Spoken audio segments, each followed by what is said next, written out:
जी hello, नमस्कार, सत श्री अकाल। कैसे हैं आप लोग? बढ़िया है, ठीक है। तो आज हम पढ़ने वाले हैं। आज का क्लास होगा मैथ मेंसुरेशन। क्या क्लास 7th का चैप्टर पढ़ने वाले हैं, मेंसुरेशन। क्या पढ़ने वाले हैं? मेंसुरेशन। इसका हिंदी क्या होता है?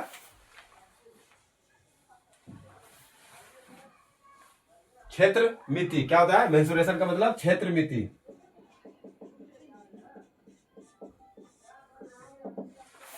तो इसमें जो है आपके क्लास में जो है, अगर हम मेंसुरेशन पढ़ रहे हैं तो मेंसुरेशन का मतलब होता है क्षेत्रमिति। और इसे याद रखना कि इसमें दो फेजेस पे इसे बांटा गया हुआ है। मेंसुरेशन को दो फेज में बांटा गया है, एक 2D और एक 3D। क्या? एक 2D मेंसुरेशन को कितने भाग में डिवाइड किया हुआ है? दो भाग में, एक 2D और एक 3D। ये 2D और 3D क्या होता है ये जान लेते हैं। उसके बाद जो है हम एक 2D को कंप्लीट करेंगे, फिर उसके बाद 3D को कंप्लीट करेंगे। पहले 2D पढ़ना इसलिए हम बोल रहे हैं कि 2D पढ़ने पर 3D आसान हो जाता है, क्योंकि जब तक हम 2D नहीं पढ़ेंगे तो 3D में तुम लोग घूमता रहेगा। 3D एनिमेशन सब देखता है ना, वैसे घूमता रहेगा। तो इसीलिए हम पहले 2D पढ़ेंगे। बस अभी हम बता देते हैं कि 3D किसे कहते हैं और 2D किसे कहते हैं। तो देखो, 2D हम कहते हैं कि कोई भी आकृति की दो एक्सेस हो। क्या हो? दो एक्सेस हो, यानी कि एक एक्स और दूसरा वाई। ये वाई है, ये एक्स है। तो किसी भी आकृति में अगर दो एक्सेस अगर अब नजर आ रहा है, ठीक, उसे हम क्या कहें? अक्ष। एक्सेस मींस अक्ष। अगर दो अक्ष नजर आते हैं, एक्स एंड वाई, क्या? एक्स एंड वाई, तो उसे हम क्या कहते हैं? 2D कहते हैं।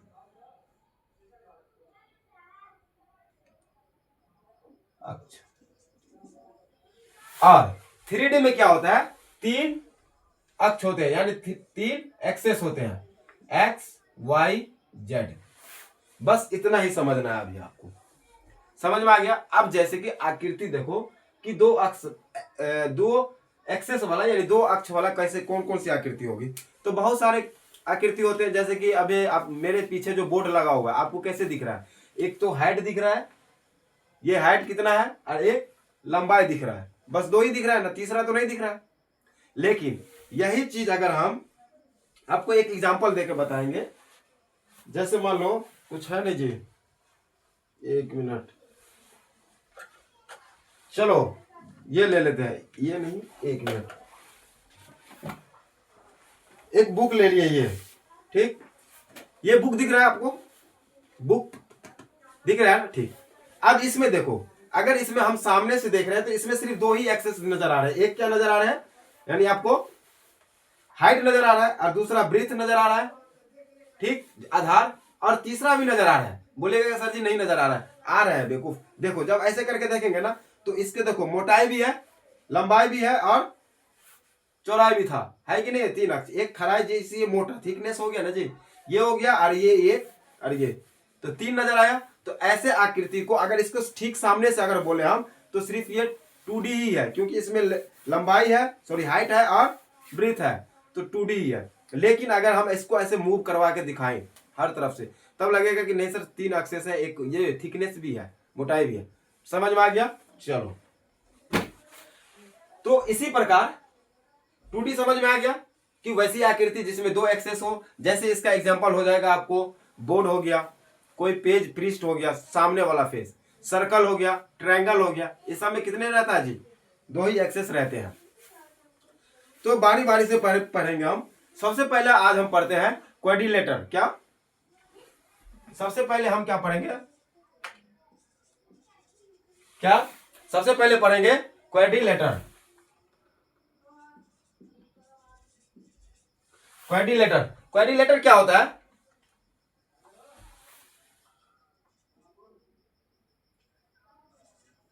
यानी कि क्वाड्रिलेटर को हिंदी में कहते हैं चतुर्भुज। अब देखो, चतुर्भुज का मतलब क्या? क्वाड्रिलेटर का मतलब होता है वैसी आकृति जिसमें तीन साइड हो। कितना हो? वैसी आकृति जिसमें 4 साइड हो। जैसे मान लो कोई भी आकृति, क्या होगा इसमें? 4 साइड होगा, यानी कि 4 भुजा होगा, और दूसरा 4 एंगल भी होगा, यानी कि 4 कोण। ठीक, तो ऐसे आकृति को हम क्वाड्रिलेटर कहते हैं। अब इसमें भी अलग अलग है, ऐसा नहीं है कि सेम एक ही है, नहीं। अब इसमें हम पढ़ेंगे क्या, एक एक करके पढ़ते हैं। सबसे पहले पढ़ेंगे हम स्क्वायर। सबसे पहले हम क्या पढ़ेंगे, स्क्वायर।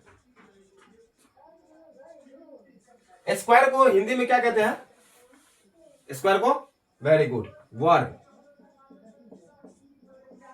अच्छा, वर्ग का प्रॉपर्टी क्या होगा, आपने पढ़ा होगा।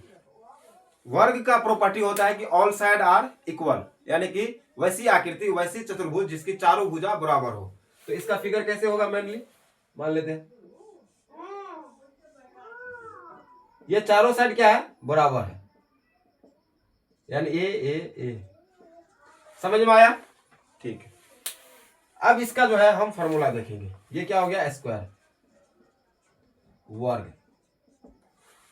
अब देखो ये हमको क्या हुआ, सबसे पहले हम क्या समझे, क्वाड्रिलेटर। क्वाड्रिलेटर बोलते हैं कि कोई भी आकृति जिसमें 4 साइड हो, 4 भुजा हो, 4 कोण हो, उसे हम क्या कहेंगे, क्वाड्रिलेटर कहेंगे, चतुर्भुज कहेंगे। चतुर्भुज के टाइप में सबसे पहले पढ़ रहे हैं हम लोग क्या, स्क्वायर। स्क्वायर उसे बोलते हैं जिसकी चारों साइड बराबर हो। क्या मतलब, चारों साइड बराबर हो, उसे हम क्या कहते हैं, वर्ग कहते हैं। अब इसका हम फॉर्मूला देखते हैं। फॉर्मूला, इसका फॉर्मूला होगा, एरिया बराबर हो जाएगा आपका, एरिया जब भी इसका निकालेंगे तो हम साइड का स्क्वायर करेंगे। क्या करेंगे, भुजा स्क्वायर, यानी कि साइड स्क्वायर। साइड किसको माने हैं, तो ए का स्क्वायर। ठीक, पेरीमीटर इसका क्या हो जाएगा, पेरीमीटर का मतलब होता है ऑल बॉर्डरिंग, यानी कि all side, sum of all side. जब भी हम कोई भी आकृति की सभी साइड को हम अगर जोड़ते हैं, उसे हम पेरीमीटर कहते हैं, जिसे हम हिंदी में क्या कहते हैं, परिमाप कहते हैं। ठीक, तो इसमें क्या हो जाएगा, पेरीमीटर मतलब होता है all sum of all side. इसे हम लिख सकते हैं ऑल ऑफ, मतलब देखो सम ऑफ ऑल साइड, तो ये चारों साइड, इसको हम लिखेंगे ए प्लस ए प्लस ए प्लस ए, 4 हो गया, इसको लिख सकते हैं 4 है। तो पेरीमीटर क्या हो गया, पेरीमीटर आपका हो जाएगा 4 है। ठीक, यहां तक समझ में आया। इसमें एक चीज और है, ये 2 फार्मूला हो गया। तीसरा क्या है, इसका एक विकर्ण भी होगा, जिसे हम क्या कहते हैं, विकर्ण को, वेरी गुड, डायगोनल क्या कहते हैं जी, क्या होगा, डायगोनल। डायगोनल को क्या कहते हैं, विकर्ण कहते हैं। तो कभी पूछ देगा कि विकर्ण बताइए, किसी वर्ग की चारों भुजा दिया हुआ है, अब विकर्ण पूछ रहा है, क्या करेगा, इसका भी फॉर्मूला होना चाहिए। तो इसका फॉर्मूला होगा आपको विकर्ण का, अगर स्क्वायर में देखें तो इसका फॉर्मूला हो जाएगा विकर्ण, यानी डी बराबर हो जाएगा √A√2। क्या हो जाएगा, A√2। अब बताइए कि सर जी ये A√2 कहां से आया। ठीक, तो इसको हम समझते हैं, A√2। अब बताओ ये क्या है, साइड है, ये भी साइड है। अगर इसके बीच से हम एक विकर्ण डाल रहे हैं, विकर्ण खींच रहे हैं, विकर्ण है, तो ये डी हो गया। अब ये डी निकालना है, तो अब याद एक चीज आया होगा आपको कि पाइथागोरस से इसको हम निकाल सकते हैं, क्योंकि एक कौन सा एंगल यहाँ क्रिएट हो रहा है, राइट एंगल ट्रायंगल, एक समकोण त्रिभुज है। तो जब भी ये समकोण त्रिभुज बन रहा है, तो इसमें हम क्या यूज कर सकते हैं, पाइथागोरस। पाइथागोरस बोलता है ये सबसे बड़ी भुजा है, तो एच हो गया, h² बराबर क्या होता है, √p² प्लस b²। अब बताओ, अगर p और b दोनों में से, दोनों तो सेम ही है, तो हो जाएगा a का स्क्वायर, ये अभी नहीं हो, हाँ अब होगा, h बराबर √, प्लस a², तो ये हो जाएगा √2a²। अब बताओ, इस पे तो नहीं है स्क्वायर है, 4 का 2 का कोई वर्गमूल होगा ही नहीं, और ये 2 का a का स्क्वायर है, तो a बाबा अपना क्या करेगा, बाहर निकल जाएगा, और रूट को बोलेगा तुम अंदर में रहो, इसीलिए h बराबर कितना निकला, A√2। इसे हम क्या कहते हैं, डायगोनल कहते हैं। समझ में आया, बेसिक से सीधा लिखाना नहीं है, बस इसको एक्सप्लेन भी करना है कि कहां से आता है, कैसे हम बोल देंगे कि सर d बराबर A√2 होता है। समझ में आया। दूसरा अब हम देखेंगे, पहला हो गया स्क्वायर, दूसरा इसी में हम देखेंगे, दूसरा हम देखेंगे आपको रेक्टेंगल। जिसे हम क्या कहते हैं, आयत कहते हैं। किसी को याद है तो बताएगा। तो आयत हम किसे कहते हैं, तो आयत मतलब हो गया सेम वर्ग के तरह ही रहता है, लेकिन उसमें आमने सामने की भुजा बराबर होती है। इसमें क्या होता है, all side are not equal, यानी चारों भुजा बराबर नहीं होगा। Very good. जैसे कि देखो आकृति में हम बना रहे हैं, ये आकृति है एक। अब इसमें बताओ, ये दोनों साइड बराबर लग रहा है और ये दोनों साइड बराबर लग रहा है, ठीक। तो इसका एरिया क्या हो जाएगा, तो अगर हम बताएं तो इसका एरिया जो है ए, यानी कि एरिया को हम डिनोट किससे करते हैं, ए से। याद रखिए एरिया हो जाएगा जब इसको लेंथ और ब्रीथ को, यानी कि ये मान लो एल और ये बी हो गया, जब इस दोनों को मल्टीप्लाई करते हैं तो एरिया निकलता है, जिसे हम क्या कहते हैं, एरिया को हिंदी में क्षेत्रफल कहते हैं, ठीक। तो क्षेत्रफल समझ में आ गया। अब इसका देखते हैं पेरीमीटर। पेरीमीटर भी अब तुम लोग अपना आसानी से निकाल लेगा। अभी हम बताएं कि सभी आकृति की, कोई भी आकृति जो ट्रायंगल हो, रेक्टेंगल हो, स्क्वायर हो, कुछ भी हो, उसके सभी को क्या करना है, साइड को ऐड करना है। तो जब भी हम साइड को ऐड करेंगे तो ये एल है, बी है, ये भी एल होगा, एल बी होगा, तो इसको हम लिख सकते हैं 2 इंटू एल प्लस बी। अब इसको देखो, अगर 2 इंटू एल प्लस बी लिखे तो एक बार लिखना एल प्लस बी, फिर लिखना है एल प्लस बी। अब बताओ, इसको लिखते हैं एल एल तो 2l और बी बी तो 2b, फिर हो जाएगा ये कॉमन आ जाएगा 2, बच जाएगा l प्लस बी। समझ में आ गया। अब इसका पेरीमीटर क्या होगा, इसका भी पेरीमीटर निकालना है। तो इसका पेरीमीटर हो जाएगा, सॉरी डायगोनल कितना हो जाएगा, डायगोनल आपका इसका हो जाएगा root under L square plus B square. ये भी सेम चीज किससे, पाइथागोरस से। देखो ये एल है, ये बी है, सबसे बड़ा ये क्या है, यहाँ भी 90 डिग्री का कोण बना है, तो ये भी क्या हो गया, राइट एंगल ट्रायंगल हो गया। जब भी ये राइट एंगल ट्रायंगल हो गया तो ये पाइथागोरस से हम इसका एच निकाल सकते हैं, निकाल सकते हैं ना, हाइपोटेन्यूज विकर्ण। अब जैसे विकर्ण निकलेगा तो ये बोलता है कि दोनों साइड, यानी कि पी और बी का स्क्वायर का सम हमको दो, उसके बाद हम डायगोनल अपने आप बन जाएंगे। तो जैसे ही इस दोनों को सम करेंगे तो ये आ जाएगा। समझ में आ गया यहाँ तक, ठीक। ये दो एक आसान था, जिसने हम लोग क्लास 5 6 तक बेसिकली पढ़ते आते हैं।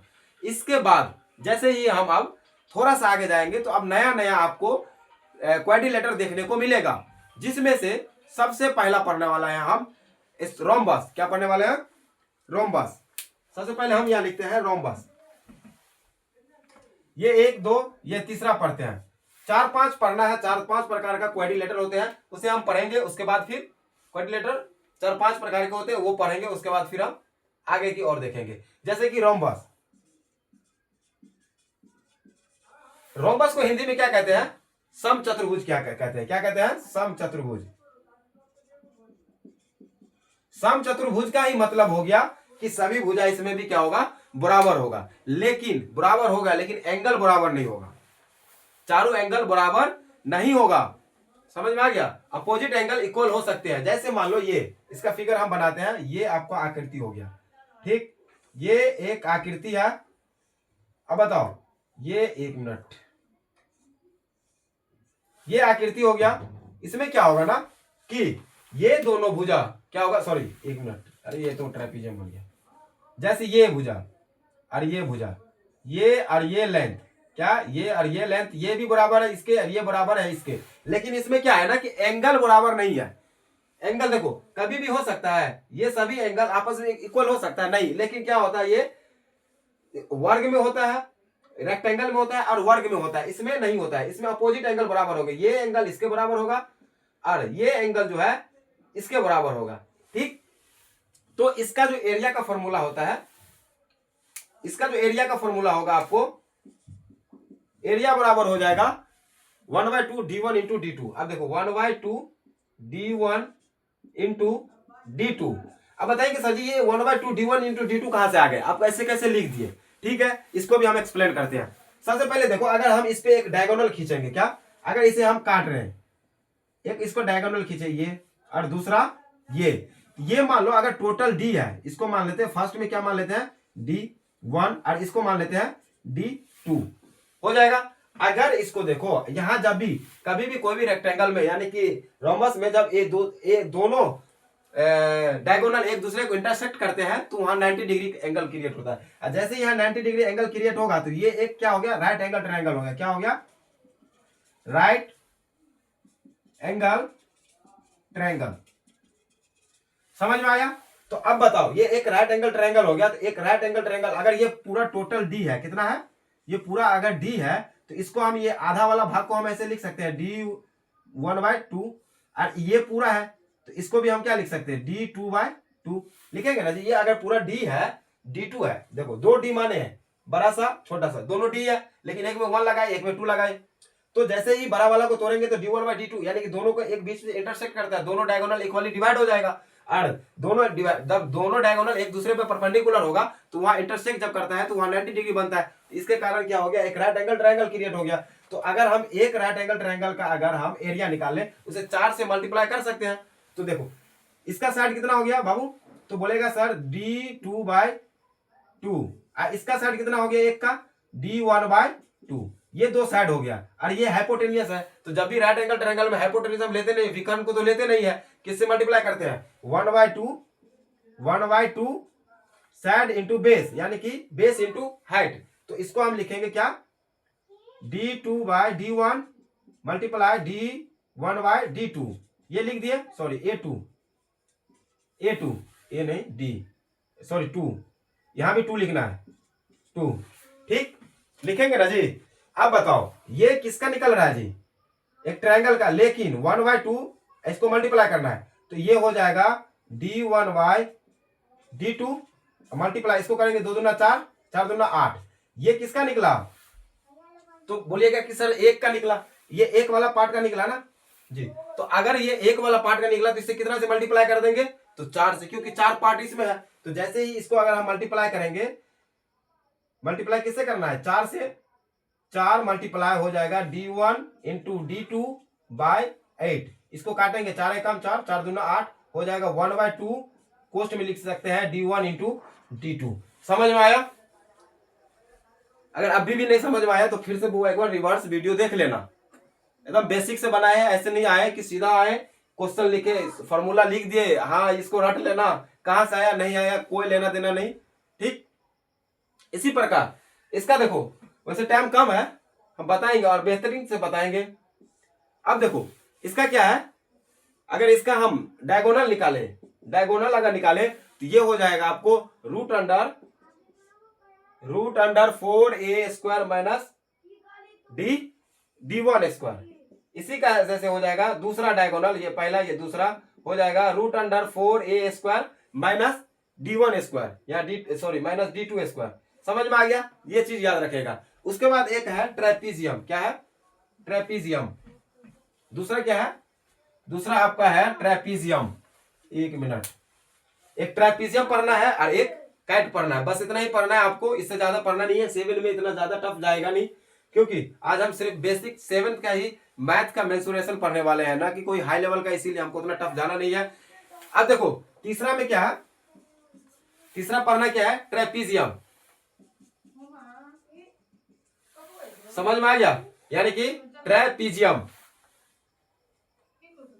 क्या, हाँ अच्छा PEZI, ट्रेपीजियम। ट्रेपीजियम को हिंदी में कहते हैं समलंब चतुर्भुज, क्या कहते हैं, इसी को हिंदी में कहते हैं समलंब चतुर्भुज।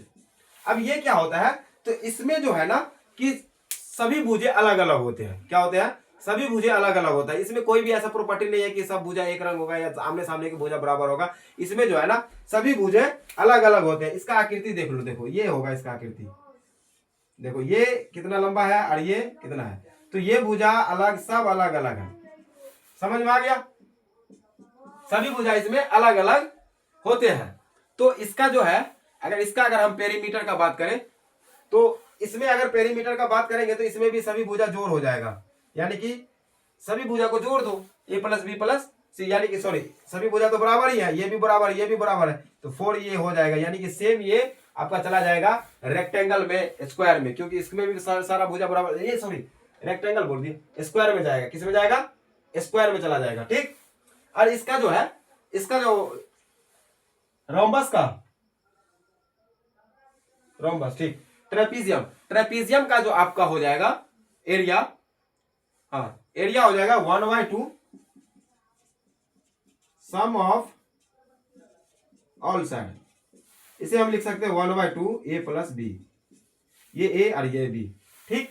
और इसका पेरीमीटर हो जाएगा, पेरीमीटर हो जाएगा आपको A plus B plus C plus D, क्योंकि इसमें सभी भुजा बड़ा अलग अलग है, ये ए है, ये बी है, ये सी है, डी है। ठीक, समझ में आ गया। चलो कुछ एक अगला देख लेते हैं, कैट। क्या देख लेते हैं? कैट।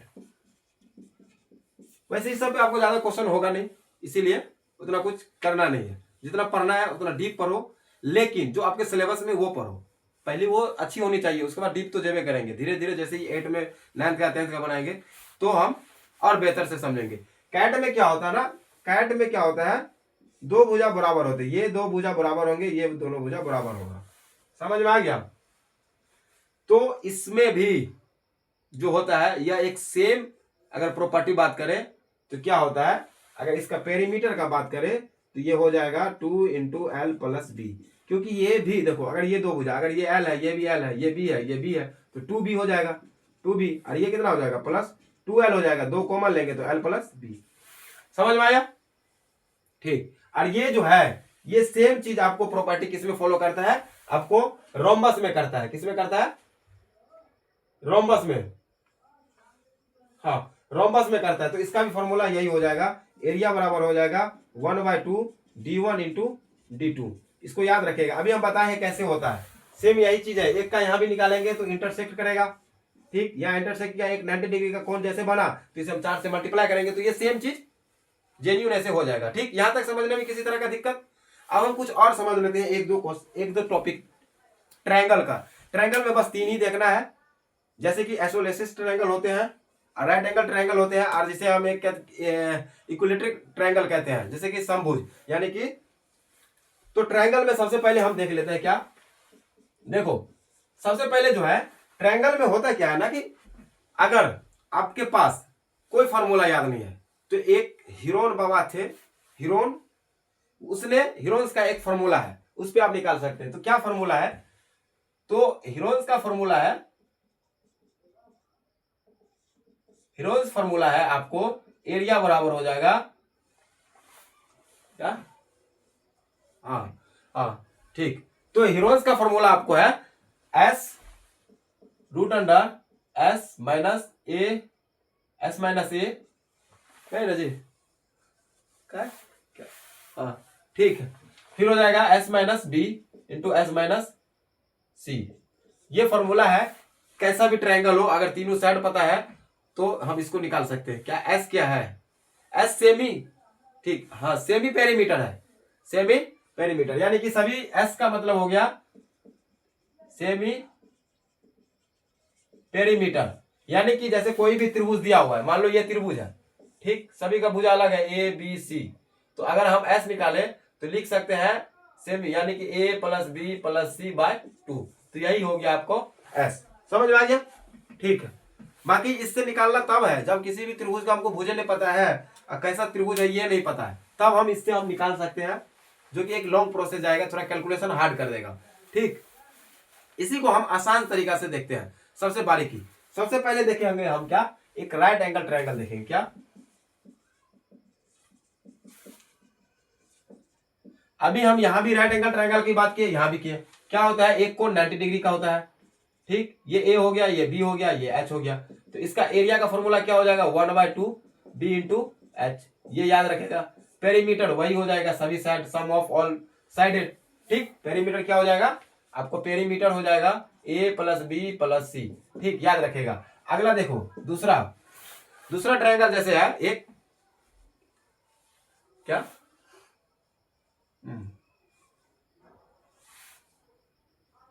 हाँ एक देखो, जैसे कि है समद्वि बाहु त्रिभुज।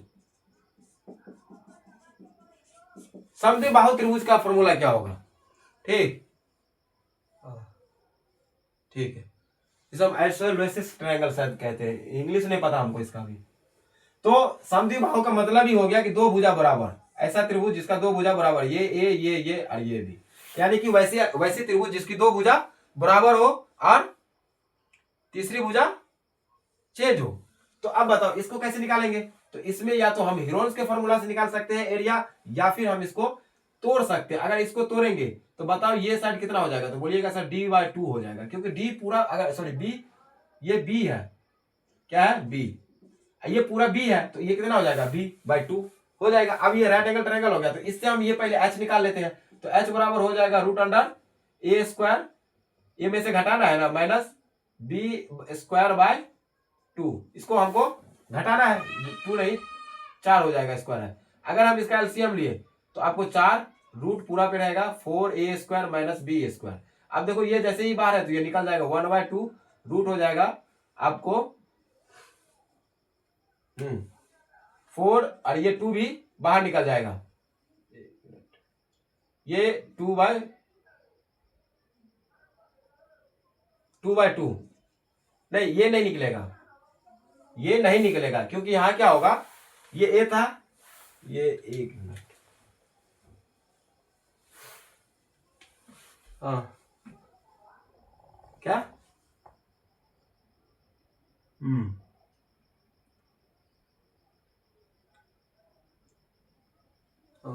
अच्छा ठीक ठीक, हाँ तो ये क्या हो जाएगा, ये रूट में ही रहेगा तो इसको हम निकाल सकते हैं, ये 4, जैसे ये 4 था ना तो ये 1/2 हो जाएगा और ये रूट हो जाएगा 4a² - b²।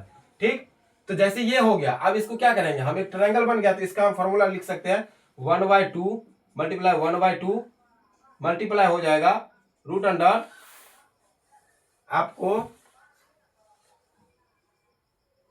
4a² - b²। ठीक, और एक भुजा कौन सा है जी, एक भुजा और दूसरा ये ना है b/2। अब बताओ ये तो निकला, लेकिन अब एक चीज हमको बताओ, ये क्या है 1/2, और ये पहले से ही एक भुजा ये हो गया, दूसरा भुजा ये है ना, पहला भुजा दूसरा भुजा को मल्टीप्लाई करेंगे हाइट को ब्रेथ से। ठीक, तो जैसे ये निकला, अब इसको हम किससे मल्टीप्लाई करेंगे, 2 से और मल्टीप्लाई कर देंगे, क्योंकि ये तो एक ही ट्रायंगल का निकलेगा तो सेकंड ट्रायंगल का तो हमको निकालना पड़ेगा, तो यही मल्टीप्लाई कर देते, इससे अगर मान लो इसको काट दिए तो यहाँ मल्टीप्लाई हो जाएगा, तो b/2 × 4 root under 4a² - b²। ठीक, समझ में आया, समझ में आ गया जी, ठीक है। अगला क्वेश्चन देखो, एक तीसरा त्रिभुज होगा समबाहु त्रिभुज, क्या होगा, समबाहु त्रिभुज।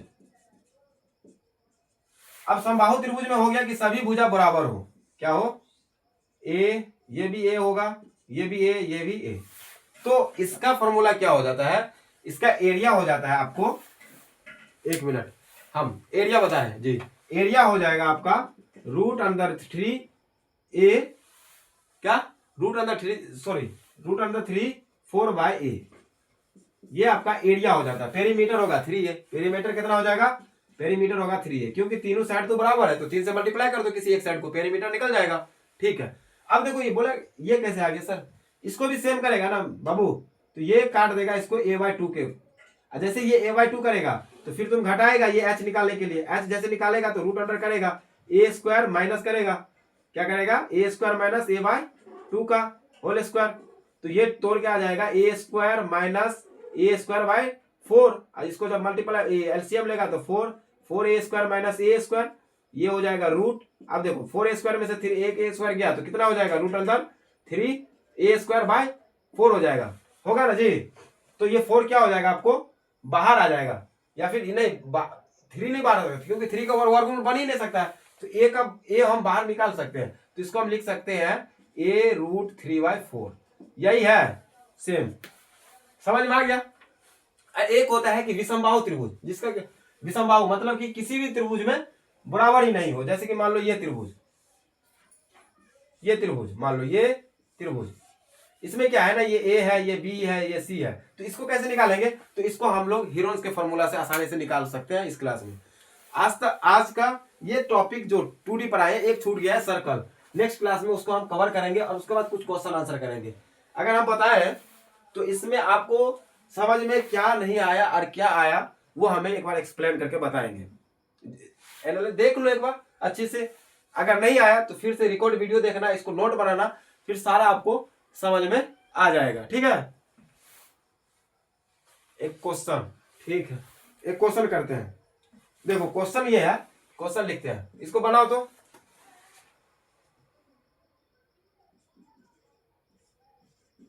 एक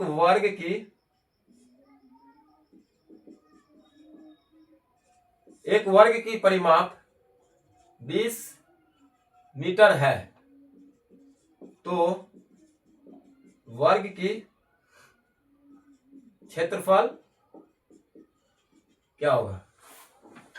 ठीक, इसी को इंग्लिश में बोले if a square side sorry square if perimeter of a square is 20 metre, find the value of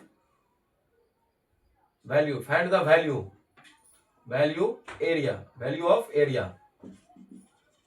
बताओ, यानी एक वर्ग की परिमाप दिया हुआ है तो वर्ग का क्षेत्रफल क्या होगा। आज का क्लास इतना ही रहेगा, बस एक क्वेश्चन देख लिया। आगे जो कल हम आएंगे एक सर्कल का टॉपिक क्लियर करके सारा क्वेश्चन आपको करने वाले हैं। ठीक, तो देखो इसका हो जाएगा, अगर कितना दिया हुआ जी, पेरीमीटर बराबर दिया हुआ है 20, तो पेरीमीटर का क्या फॉर्मूला होता है 4a बराबर 20, तो a बराबर हो जाएगा 20/4, इसको काट देगा कितना निकला 5, a बराबर अगर 5 निकला तो फिर एरिया का फॉर्मूला क्या था a स्क्वायर, तो कर देते हैं 5 गुना 5, तो 5 है 25 मीटर स्क्वायर। अब बोलेगा मीटर स्क्वायर, जब भी हम किसी चीज को एरिया निकालते हैं, क्षेत्रफल निकालते हैं, तो वो मीटर स्क्वायर में ही निकलेगा, लेकिन वही अगर पेरीमीटर निकलेंगे तो मीटर में ही निकलेगा। ठीक है, कैसा लगा आज के क्लास।